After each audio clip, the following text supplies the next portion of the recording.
It was a gloomy evening when a group of us decided to gather at my friend Sarah's house for a night of thrills and chills. As the rain tapped on the windows and the wind howled through the trees, we huddled together in the dimly lit living room. A sinister idea had taken hold of us. We were going to play with a Ouija board. The board was old and weathered, its letters and numbers faded with time. Sarah had inherited it from her grandmother, who had always warned her to stay away from its eerie powers. But curiosity got the best of us, and we placed our fingers on the planchette, our hearts pounding in anticipation. "Is there anyone here with us?"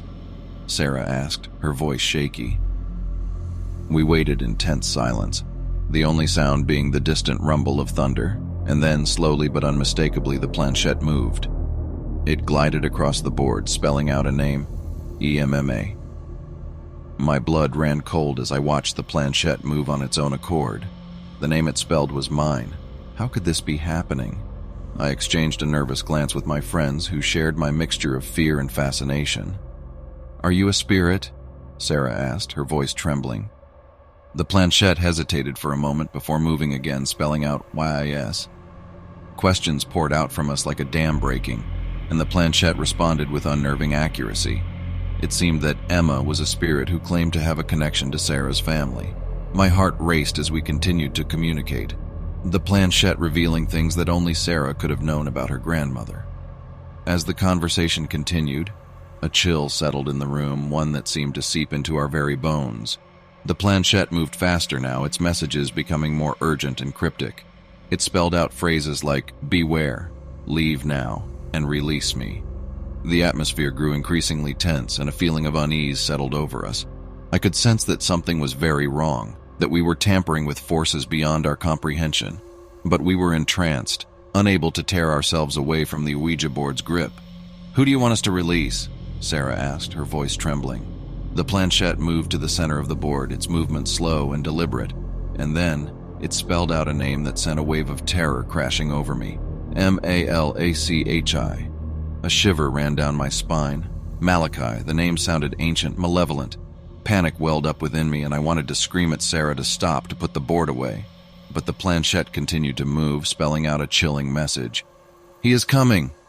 The room seemed to grow colder, the air thick with an oppressive energy.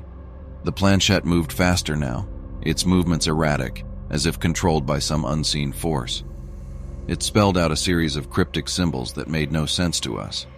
The planchette then moved to GOODBYE and stopped. The room fell silent, the weight of what had just transpired hanging in the air like a dark cloud. The Ouija board lay before us, its power seemingly spent. Fear and unease gnawed at me as we all sat there, our minds reeling from the encounter.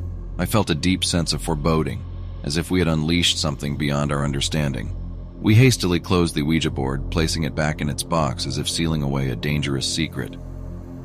As we said our goodbyes and went our separate ways that night, I couldn't shake the feeling that we had invited something malevolent into our lives. Sleep evaded me, haunted by whispers in the darkness, by the echoes of that ominous encounter. In the days that followed, strange occurrences began to unfold. Objects moved on their own, shadows seemed to dance at the corner of my vision, and I would wake up in the middle of the night to whispers that faded when I turned on the light.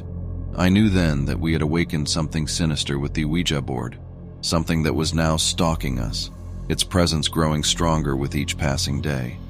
And as I gazed into the mirror, my reflection seemed to waver, as if something was lurking just beneath the surface, waiting to break free.